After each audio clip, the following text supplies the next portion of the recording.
नमस्कार दोस्तों, आज की कहानी है मेरा घर मेरी बहू मैं खुद संभाल लूँगी। बहू, मेरी चाय कहाँ रह गई? आज मिलेगी या नहीं? सीमा, मेरा एक सॉक्स गायब है। मम्मी, मेरी प्रोजेक्ट फाइल टेबल पर थी, अब दिख नहीं रही। भाभी, मसाले डिब्बे में ख़त्म हो गए, स्टोर रूम से लाकर दे दो।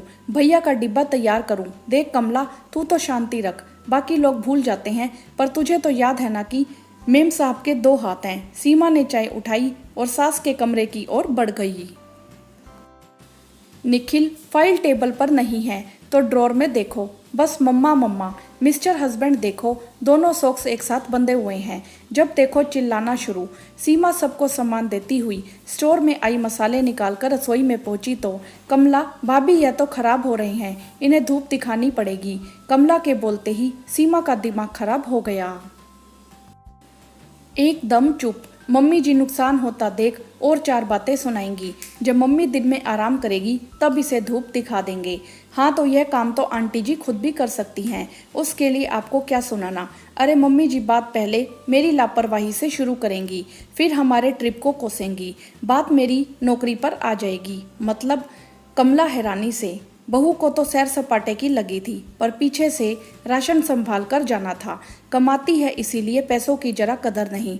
इतना सब कुछ बोलने के बाद सास वाला टिपिकल डायलॉग मारेंगी। हमने तो बहू को बोलना ही छोड़ दिया है। कमला और सीमा एक साथ बोल हंस पड़े।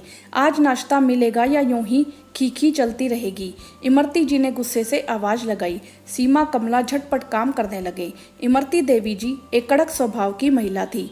बड़ी गरीबी से उन्होंने बेटे आशुतोष को पाला पोसा, पढ़ाया लिखाया। परिवार में ब्याह कर आई तो सब रिश्तों को काफ़ी करीब से देखा और जल्दी विधवा हो जाने से हिस्से प्रॉपर्टी के लिए अपनों को बदलते भी देखा। उम्र ज़्यादा नहीं थी, पर जिंदगी के इतने कड़वे अनुभव झेल चुकी थी कि जुबान ही कड़वी हो गई थी।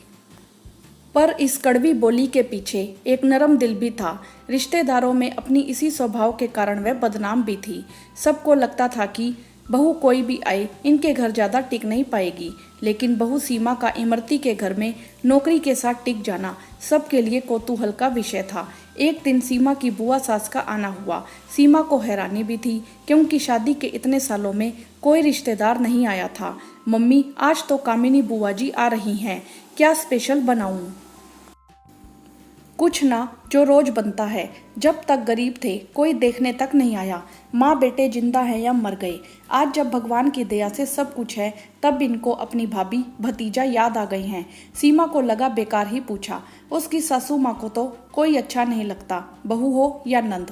कामिनी बुआ आ गई। सीमा और आशुतोष ने अच्छे से स्वागत किया। बुआ जी फ्लैट का हर कोना सीआईडी की तरह देख रही थी। सीमा को अजीब लग रहा था। खाना खाने के बाद देर रात कामिनी इमरती के साथ उनके कमरे में बैठ गई। दोनों नंद भाभी ने पुरानी बातें शुरू की। इमरती का मन नहीं था, पर घर आई नंद को समय तो देना था।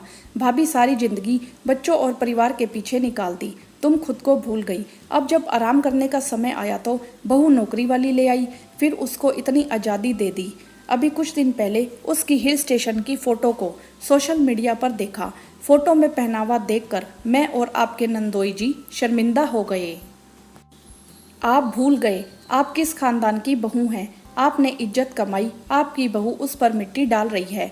आपको उसे संभालना चाहिए। कामनी ने भड़काना शुरू किया। हाँ, तो उस खानदान की खोखली इज्जत को बचाने के लिए मैं बच्चों और परिवार में रम गई और खुद को भूल गई। यही मेरी गलती थी, जो अपने लिए कुछ बोल भी नहीं पाई। लेकिन मेरी बहू बच्चों और परिवार की देखभाल के बाद अपने लिए जीती है। वह आत्मनिर्भर है, कभी उसे किसी के आगे हाथ नहीं फैलाने पड़ते। वो घूमती फिरती है, पार्टी करती है, पार्लर जाती है, सब काम मुझसे पूछकर करती है। मैंने भी वह फोटो देखे थे, मुझे तो उनमें कोई बुराई नज़र नहीं आई जो खानदान की इज्जत खराब कर दे। कामनी बहन, अपना घर संभालो। मेरा घर मेरी बहू मैं खुद संभाल लूंगी। इमरती ने कामिनी को कमरे के बाहर का रास्ता दिखाते हुए कहा।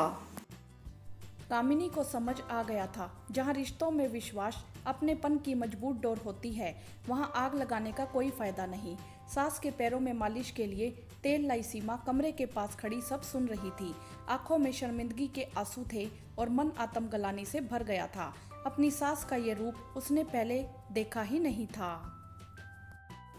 दोस्तों, अक्सर बाहर के लोग तो कई बार आपके करीबी भी आपके घर की एकता और शांति को भंग करने की कोशिश करते हैं। ऐसी स्थिति में आपके हाथ होता है किस तरह अपने घर की एकता को बनाए रखना है। हाँ तो दोस्तों, क्या इमरती जी ने सही किया? आपकी इस विषय में क्या राय है? आप हमें कमेंट करके जरूर बताएं। वीडियो को लाइक करें, शेयर करें और चैनल को सब्सक्राइब भी करें। धन्यवाद।